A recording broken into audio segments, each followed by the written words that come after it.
একদিন আগে বঙ্গবন্ধু শেখ মুজিবকে ঢাকা কেন্দ্রীয় কারাগার থেকে কুর্মিটোলায় ক্যান্টনমেন্টে নিয়ে গিয়েছিল তৎকালীন আইয়ুব সরকার। আগরতলা ষড়যন্ত্র মামলা তাকে সেখানে ট্রায়াল হবে, বঙ্গবন্ধুকে নিয়ে যাওয়া। আসলে আমরা কেউই জানতাম না, আমরা যারা ছাত্রলীগের কর্মী এমনকি আওয়ামী লীগের নেতারাও জানতেন না বঙ্গবন্ধুকে কোথায় নিয়ে গেছে। তখন পার্লামেন্টের অধিবেশনে পূর্ব পাকিস্তান পরিষদে এখানে বিরোধী দলীয় নেতা আব্দুল মালেক উকিল তিনি চিৎকার করে বলছিলেন, বাংলার মানুষ জানতে চায় তাদের প্রিয় নেতা শেখ মুজিব আজ কোথায়। সেই খবরের পাশাপাশি দৈনিক পাকিস্তানে একটা শিরোনাম ছিল, শিরোনামটি হচ্ছে এই দেশেতে জন্ম আমার যেন এই দেশেতে মরি। এই দেশেতে জন্ম আমার যেন এই দেশেতে মরি, এই শিরোনাম।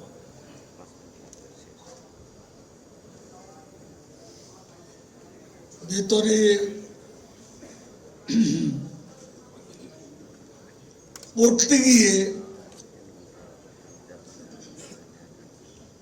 খুব বেশি দূর এগোতে পারছিলাম না,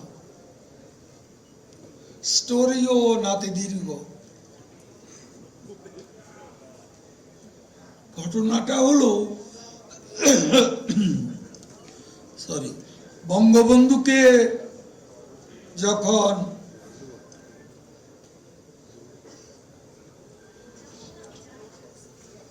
ভোরবেলা নিয়ে যাওয়া হচ্ছিল ঢাকা জেল থেকে, তখন কুয়াশা ভেজা সকাল।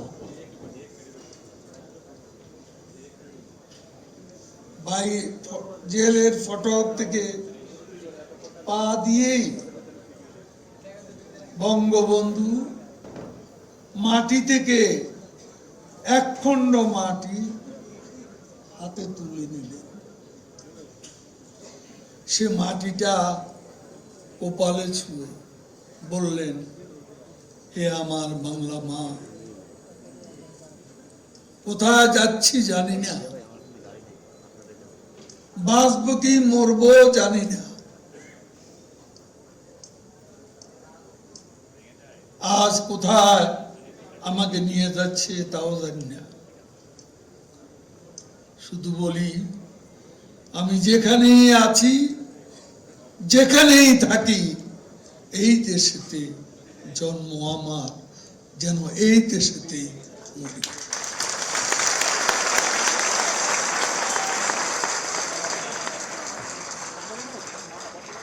তিনি আমাদের ইতিহাসের মহানায়ক, মহাবীর, জাতির পিতা বঙ্গবন্ধু শেখ মুজিবুর রহমান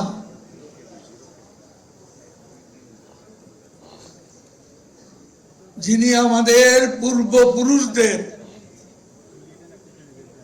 হাজার বছরের রক্ত, অশ্রু, অপমান, নির্যাতন, কষ্ট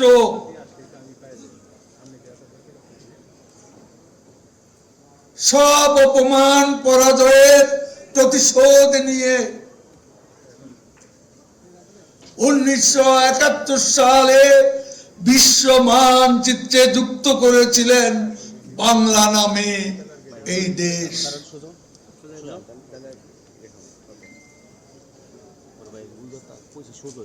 স্বাধীনতার জন্য এই মাটিতে কত রক্তপাত,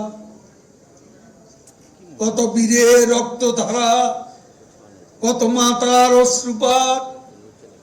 স্বাধীনতার জন্য মঙ্গল পাণ্ডের নেতৃত্বে এই বাংলার মাটিতে বাংলার ৮৫ ষড়যন্ত্রের ১০০ বছর পর ১৭৫৭ থেকে ১৮৫৭ বাংলা ছিল নীরব।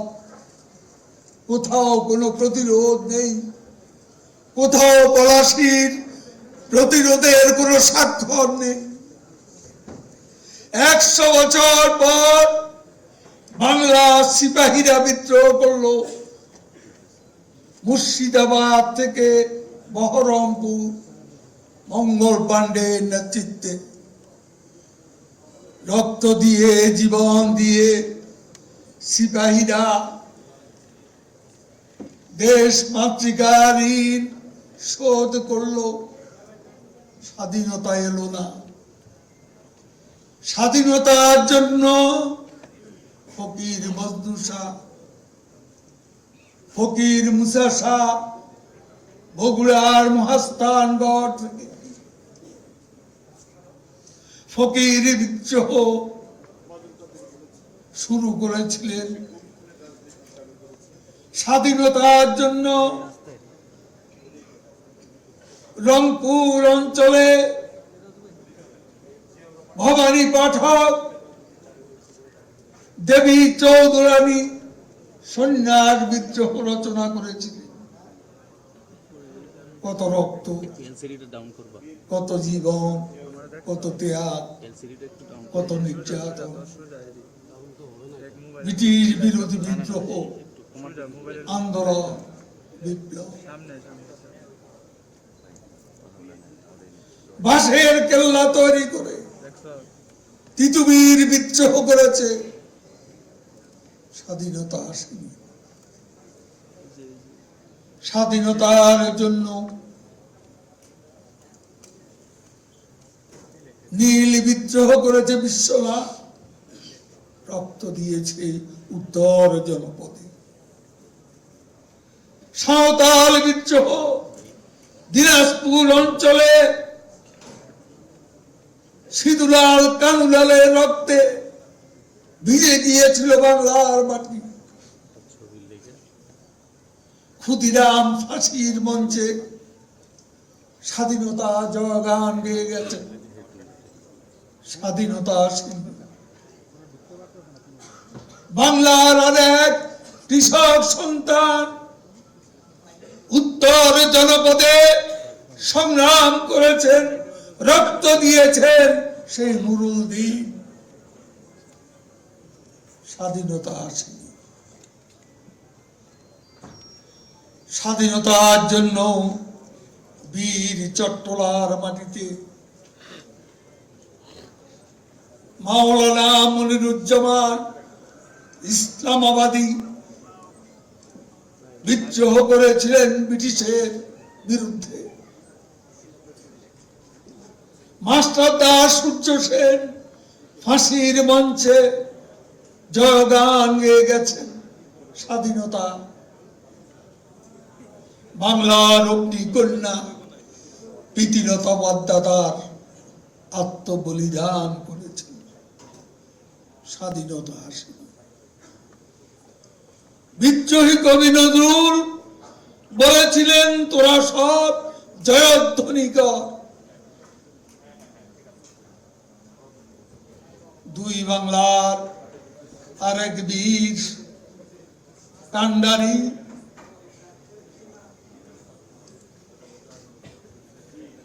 নেতাজি সুভাষ বলেছিলেন, তোমরা রক্ত দাও, আমি স্বাধীনতা দেব।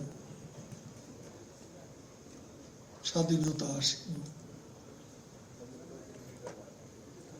খণ্ড খণ্ড বিদ্রোহ, বাঙালি বারে বারে রাজপথে নেমেছে, এই জনপদকে রক্তাক্ত করেছে, আত্মবলিদান করে গেছে। এই বাংলার মাটিতে এক বীর প্রসবিনী মা মধুমতি তীরের টুঙ্গিপাড়ায়, যাকে জন্ম দিয়ে সারা বাংলাদেশকে ধন্য করেছে,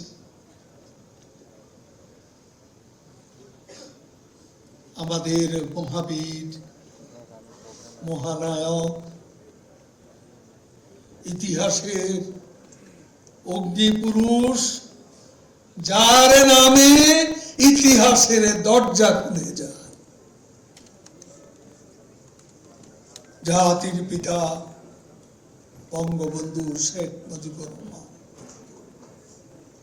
আমার পতাকা পথ পথ করে উড়ে বঙ্গবন্ধু তোমার নামে,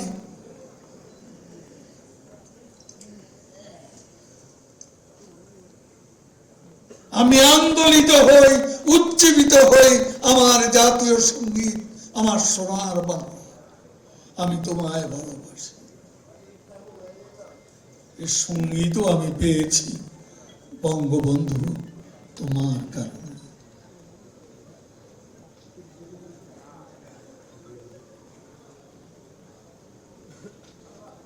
আজ তুমি বাংলার মাটিতে আমাদের মাঝে নেই। 47 বছর আগে অগাস্টের এক রক্তাক্ত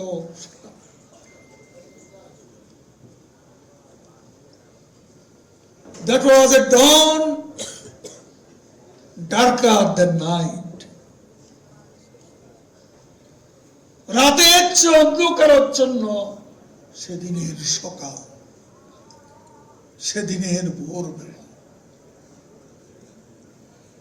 পলাশী ষড়যন্ত্রে নবাব সিরাজউদ্দৌলার সাথে বিশ্বাসঘাতকতা করেছিল মির্জাফর আলী খান, তার প্রধান সেনাপতি। সেনাপতি জিয়াউর রহমান, সেনাপতি রাজউল্লাহ একা একা মহল্লা যুদ্ধ করে গেছেন সিরাজের প্রতি আনুগত্য প্রকাশ করে। ৩,৫০০ ক্লাইভের সৈন্য আর নবাবের ৪৫,০০০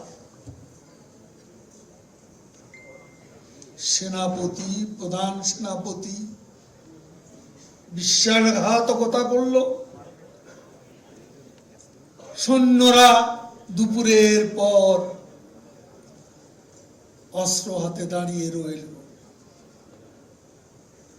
যুদ্ধ শেষ, বিষাদ পতন ঘটল বাংলার নবাবের। সেই ষড়যন্ত্র ৭৫-এও হলো।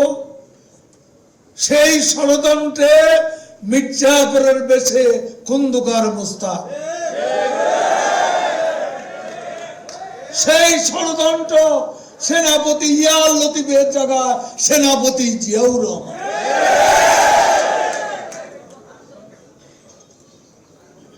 সত্য মোছা যাবে না, সত্যের বন্যা অপ্রতিরোধ্য। এ বিশ্বাসঘাতকদের ইতিহাস ক্ষমা করবে না। একটা পরিবারকে ধ্বংস করে দিল। 10 বছরের মাসুম রাসেল, মুক্তিযোদ্ধা শেখ কামাল, শেখ জামাল, তাদের নবপরিণীতা বধূ সেদিনের সকালের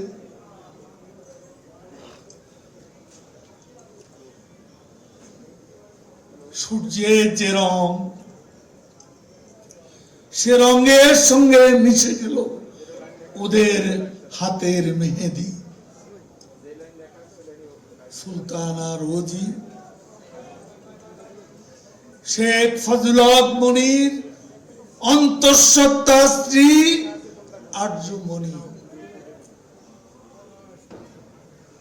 বঙ্গবন্ধুর একমাত্র ভাই শেখ আবু নাসের। রক্তাক্ত হয়ে গেল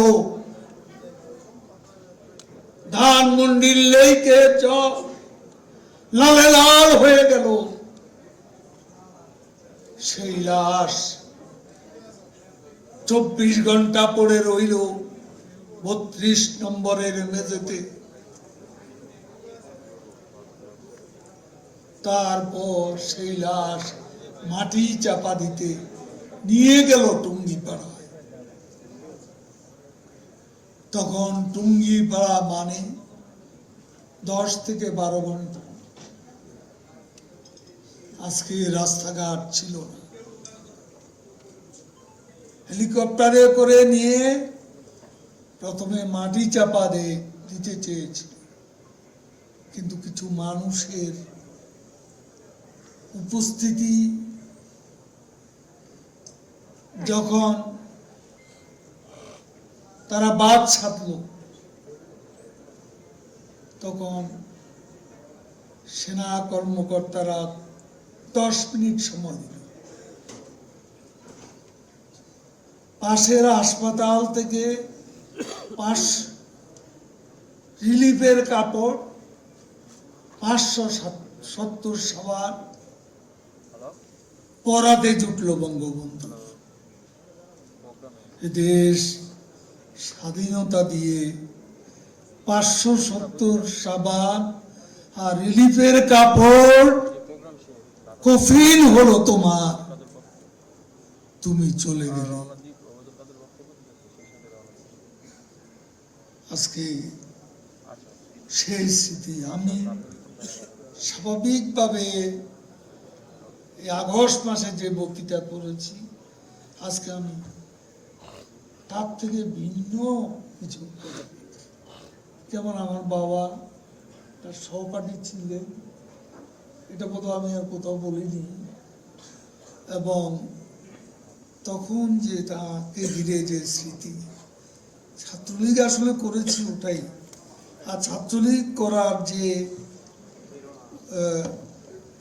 একেবারেই মানে পারফেক্ট ছাত্রলীগা রয়েছে, ওই যে বঙ্গবন্ধুর কুর্মিটোলায় তাকে নিয়ে যাচ্ছে,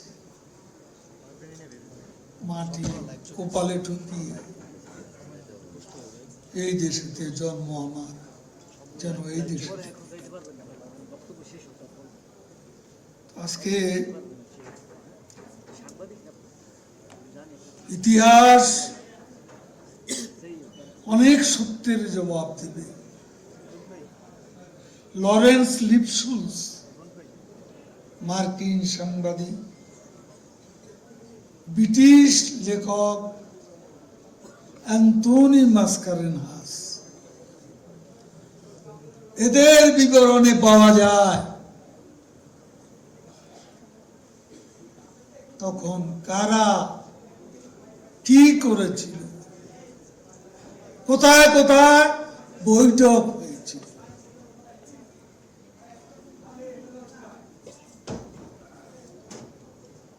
সিআইএর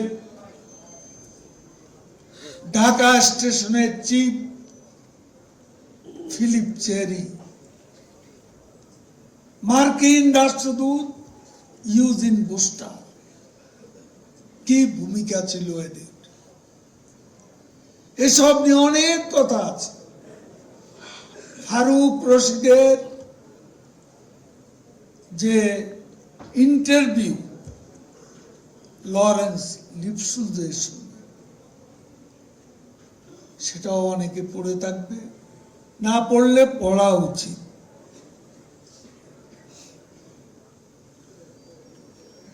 ছাত্রলীগ করবেন কোন আদর্শে? সেই আদর্শ এর বিবর্তনের ইতিহাস জানতে হবে, তা না হলে অসম্পূর্ণ হয়ে থাকবে। কতজনকে বঙ্গবন্ধু টেলিফোনে কি বলেছিলেন, সম্পূর্ণ বিষয়টি নেত্রীর জানা।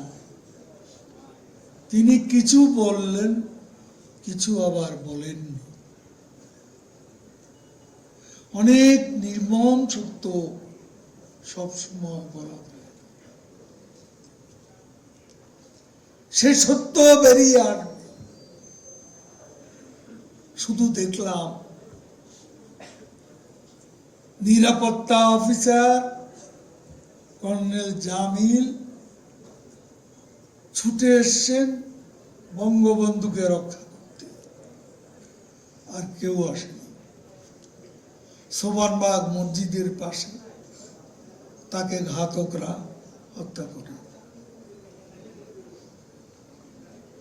একজন রাজনৈতিক নেতাও সেদিন ওই সংকটের সময় সাড়া দেননি।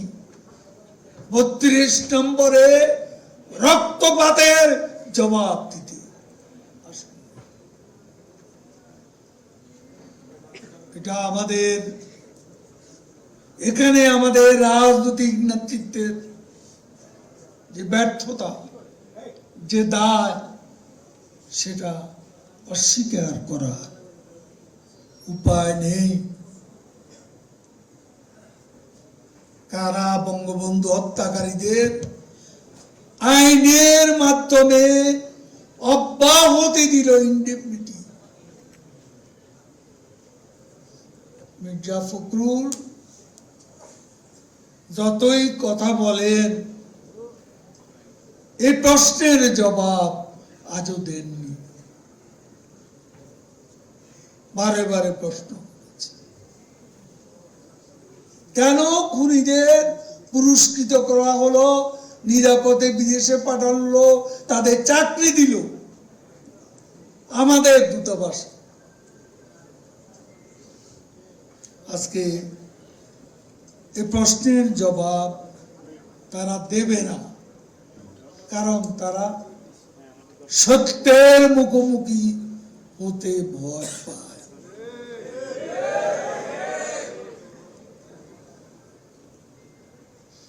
আজকে আমি দীর্ঘায়িত করবো না, অনেক সময় নিয়েছি। এখানে